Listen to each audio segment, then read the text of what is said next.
Bonjour à toutes et à tous. Merci, Monsieur Artreux, de nous recevoir chez vous. Pour passer un petit moment, on va essayer de retracer un petit peu l'histoire de qui est Monsieur Artreux et comment la vigne à l'Artreux a débuté, a commencé. Donc, si vous pouviez vous présenter, Monsieur Artreux, en parlant de votre enfance, quel type d'enfant étiez-vous quand vous aviez la dizaine d'années, quand vous aviez ces âges-là, quel type d'enfant vous étiez? Oh, j'étais plutôt du type gay, D'accord. oui. Euh, à 10 ans, j'avais déjà un bout de vie derrière moi, puisque j'avais commencé par la maternelle à Valence. D'accord. Je devais avoir 5 ans et demi. C'est vrai, vous êtes natif de Valence, hein? Oui, oui, je suis D'accord. de Valence, oui. J'étais chez les Sœurs Trinitaires de la rue Farmerie. D'accord. Ma mère étant très catholique, elle me, Vous avez suivi le elle m'a mouvement. fait élever par les sœurs. D'accord, Voilà. d'accord. Ouais. Vous êtes issu de quel type de famille? Comment elle était votre famille? C'est-à-dire comment... Votre père, il faisait quoi? bah, mon père, mes parents avaient divorcé. Mon père était bijoutier. Il avait été pilote avant, parce que pilote de chasse en 14. Ah, carrément. Oui, oui, Il y oui. avait déjà des avions, donc. Oui, oui, oui, il y avait des avions pendant la guerre de 14, oui. Oui, oui. Et puis après, il avait continué dans le civil, mais toujours militaire, toujours dans l'aviation, puisqu'il faisait une liaison avec l'Afrique depuis Bizerte, oui, oui, Bizerte, France-Afrique, et D'accord. il transportait du courrier, quoi, à ce D'accord. moment-là. Voilà. D'accord. Ah, ouais. Et votre maman? Alors maman a été prof de sténodactylo, elle a été secrétaire d'un médical d'un chirurgien, et puis ensuite elle a repris le commerce de ma grand-mère, une mercerie dans la Grande Rue à Valence. Voilà, D'accord, d'accord. voilà. Alors, vous avez fait quand même un petit peu des études, il semblerait. Vous avez bien Ben, été ingénieur à un moment donné. j'ai j'ai commencé comme tout le monde à l'école maternelle. Ensuite, je suis allé en primaire à l'école qui est en face du palais de justice, l'école du palais, D'accord, ok.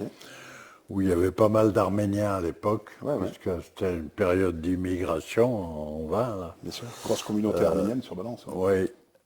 Et puis, après, je suis allé à Cré, euh, où j'ai passé mon certificat d'études. À quelle école a créé? L'école c'était les frères maristes, qui n'y sont plus d'ailleurs, c'était religieux. D'accord. Ah, je ne Voilà, savais j'ai pas. passé mon certificat d'études que j'ai obtenu premier du canton. Voilà, je l'ai encore, Bravo, monsieur. je l'ai C'est bien. encore. Donc ça commençait quand même assez bien, Oui, on peut oui, oui, dire, hein. oui, oui, oui. Donc, Mais je vois que c'est pas que la vie vous a, comment dire, bien servi, c'est que, ouais, vous y êtes allé aussi au charbon, on peut le dire. Euh, Vous étiez déjà à l'époque assez passionné de technologie. euh, Ça n'existait pas la technologie à oui, l'époque. pas que je me souvienne, non, non. Mais enfin, après déjà où j'étais chez les frères maristes, on avait une période atelier. D'accord. On tapait sur quelques bouts de ferraille, quoi. D'accord, Enfin d'accord, bon, d'accord, ok, ok. c'était pas Ouais, vraiment du... ouais, mais c'était quand même le premier contact avec la ferraille, Ouais, justement. ouais, c'était pas de la grande mécanique. C'était certainement pas un AU 4G, hein. On était loin de tout ça. Est-ce que vous avez fait des petits jobs d'été ou les premiers boulots comme ça pour gagner un petit peu d'argent quand on est jeune Ben, comme ça?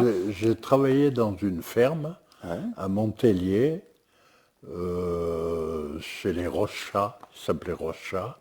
Et ben, j'ai travaillé un peu dans les champs, j'ai fait les fenaisons, c'est Ah, moi d'accord. qui tuais les lapins, Ah, vous étiez un tueur quand déjà. il fallait, ouais, les lapins, les poulets, tout ça, je me rappelle avoir coupé la tête à un canard et il était parti en Et il courant. continue, hein, il continue. Lui. Tête ou pas tête, il continue. Ça m'avait marqué. Ben oui, Je savais pas qu'un canard sans tête, ça pouvait Oui. gambader. à savoir si Enfin, on pouvait il n'a faire pas pareil. été loin, mais Euh, Dites-moi, votre période chez Crouzet, oui. donc vous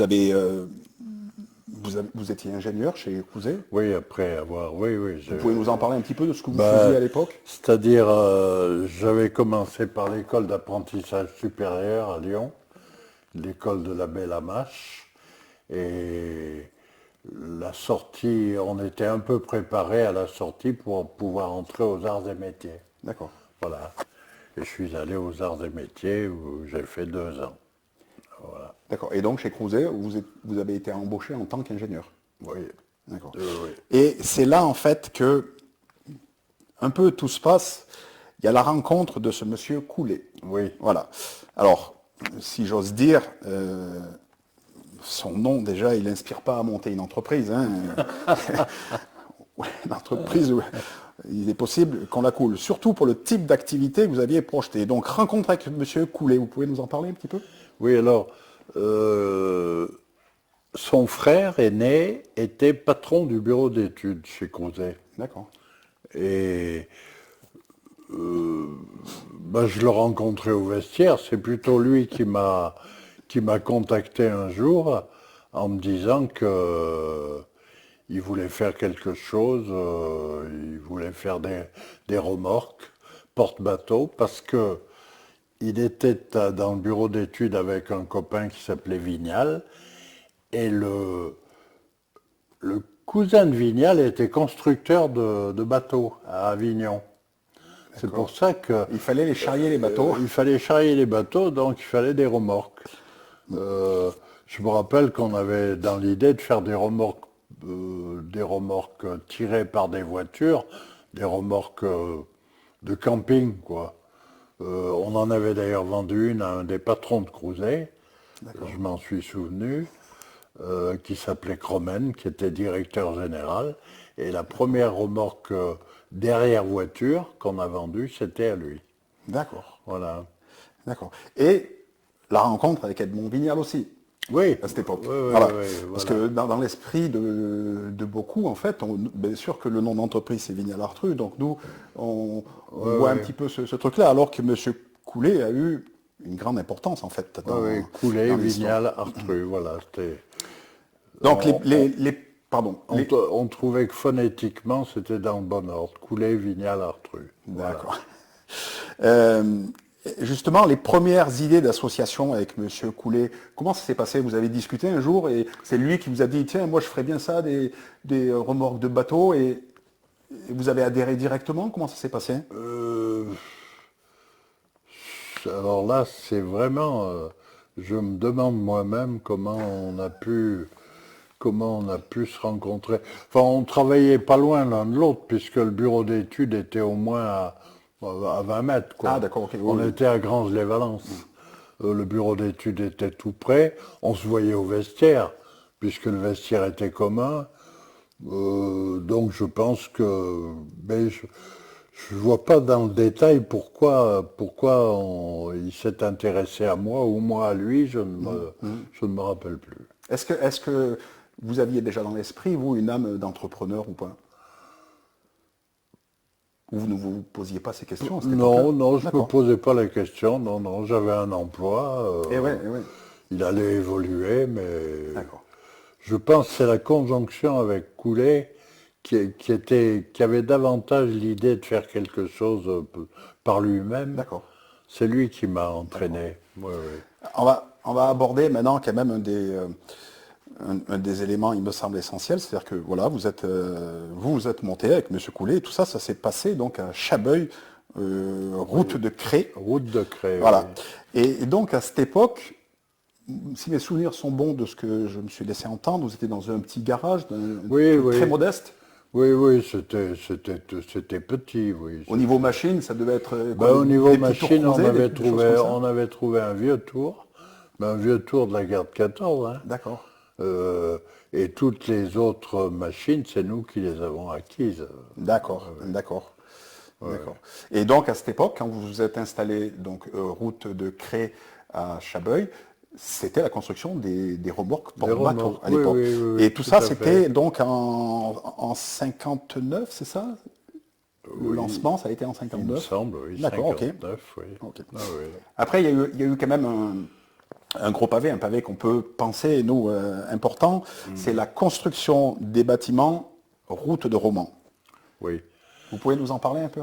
oui. Alors, on s'est trouvé un peu à l'étroit parce que on avait commencé à faire de la mécanique avec Vignal, Coulet s'occupant surtout des remorques. D'accord. Nous, on faisait de la sous-traitance pour Crouzet.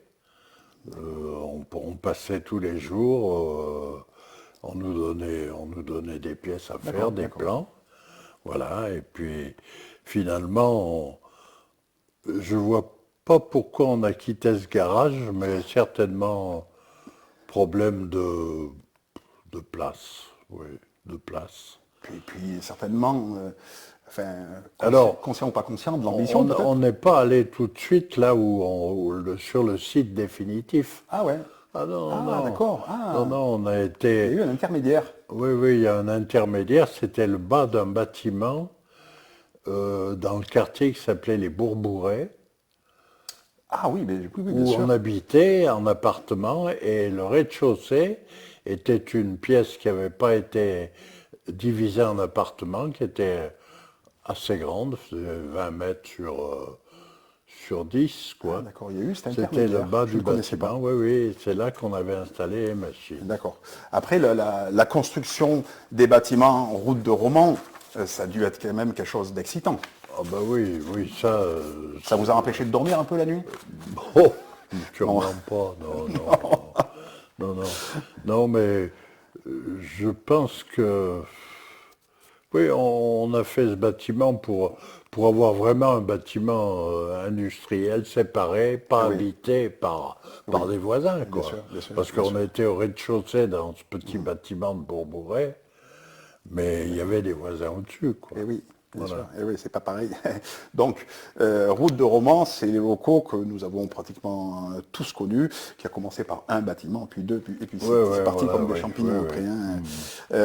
Quand vous êtes arrivé dans ces bâtiments, même si précédemment vous aviez quelques employés, mais je pense que c'était réduit à un ou deux Oh employés, oui, il me semble. oui, on était trois ou quatre, Voilà. disons, trois ou Mais par quatre. contre, arrivé sur le lieu route de Romans, ça a été des embauches après, ça a été Oui, oui, il a fallu des vraies embaucher, là, embauches. oui. Oui, oui.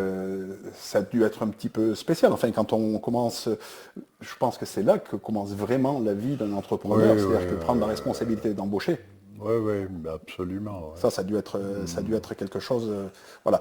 Et il devait y avoir quand même d'énormes satisfactions, enfin, à se dire, vous aviez déjà, comment dire, la vision de quelque chose qui fonctionnait, qui pouvait aller de l'avant encore plus. Ben, on n'y pense pas, mais fatalement, On le constate. fatalement. Oui, c'est d'ailleurs Crouzet qui a été notre premier client. Euh, ils nous ont sous-traité des boîtiers de minuterie, des boîtiers d'interrupteurs.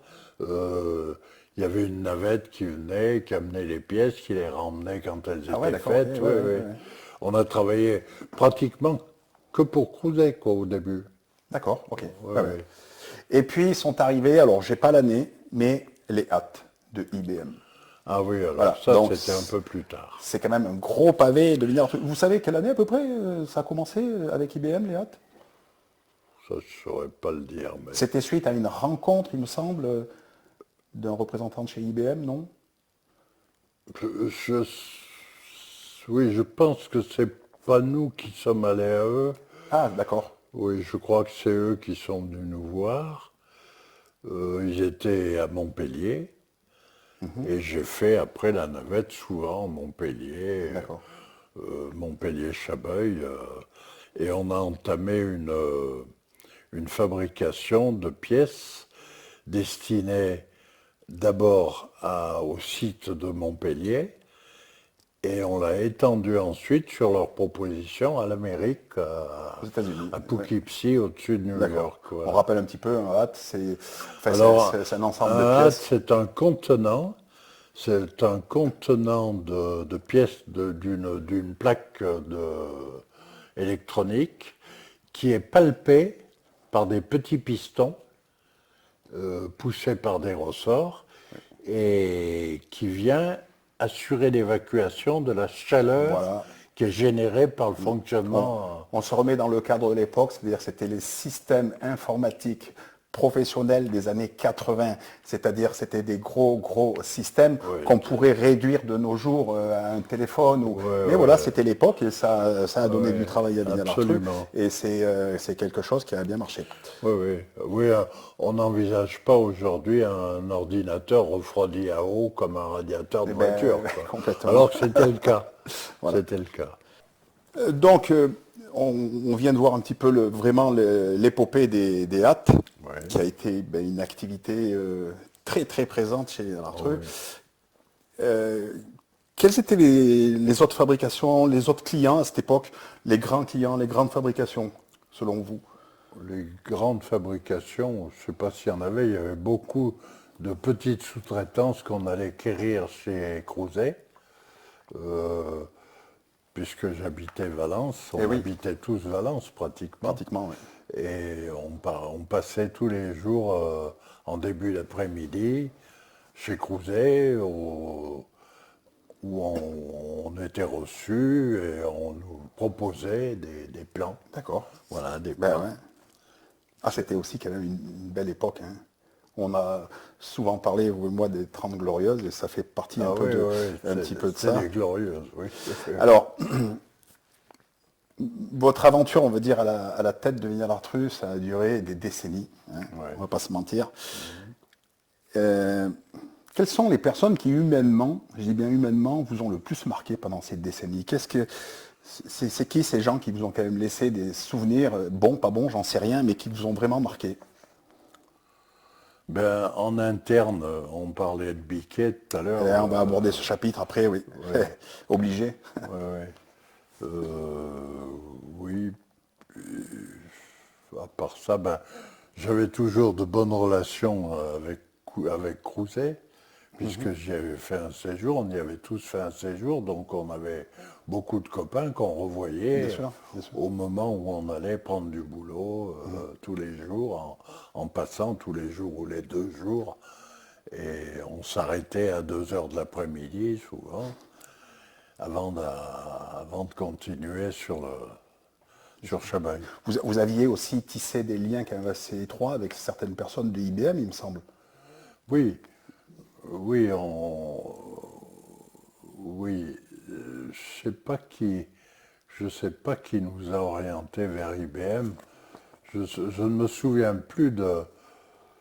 Ou alors c'est nous qui avons fait la démarche vers IBM à Montpellier. Oui. Je crois que c'est comme ça que ça s'est passé. Je crois pas qu'il nous ait découverts. Hein. On était tout petits. Mais enfin, on a travaillé très rapidement avec eux. D'accord. Alors, on va justement aborder ce paragraphe Biquet. S'il y a quand même, chez Vignal Artreux, il y a plein de personnes mériteraient qu'on s'attarde un petit peu dessus. Voilà, Jean-Pierre Barre dit Biquet, quand même, ça a été un personnage, pas que de par sa personne, mais aussi de par ses idées, de par, comment dire... Oui, il était très créatif. Il était très créatif, il avait des idées. Quel type de relation vous avez eu avec Biquet pendant toutes ces années? Comment ça se passait entre vous? Les meilleurs. Les meilleurs. Oui, parce pas que... un petit coup de gueule de temps en temps? Non, je m'entendais très bien avec Biquet. C'était un type sympa, intelligent, travailleur. Qui faisait l'unanimité dans l'entreprise. Oui, il faisait l'unanimité, effectivement. Puis quand il ne savait pas, il disait rien. C'était bien ça. Alors, d'après vous, avec toutes ces quelques décennies d'activité où vraiment vous avez dirigé Vignal Artreux, qu'est-ce que vous pourriez dire qui a été le plus excitant pour vous? Si je faisais un rapprochement avec autre chose, qu'est-ce qui a pu vous empêcher de dormir tellement c'était bien, quoi? Mes principaux déplacements, je les faisais soit vers Dassault à l'usine d'Argonnet,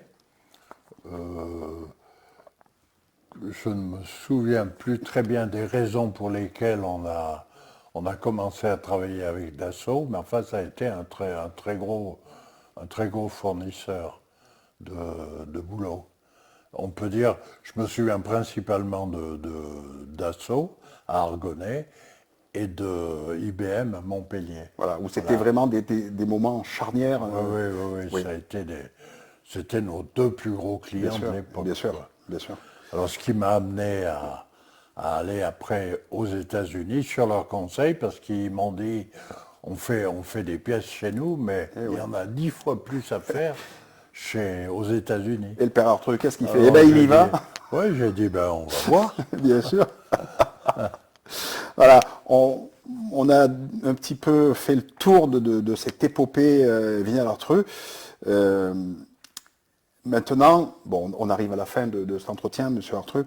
Moi, j'aimerais que vous me parliez un petit peu de vos enfants. Vous avez 2 enfants. Si je ne dis pas de bêtises, il y a Alexandre, l'aîné. Oui. Vous pouvez nous dire ce qu'il fait dans la vie, Alexandre? Alexandre, il est dans la finance et il travaille actuellement à Singapour après avoir travaillé à Hong Kong pendant de nombreuses années. D'accord. Oui, il est en Asie, quoi. Ouais.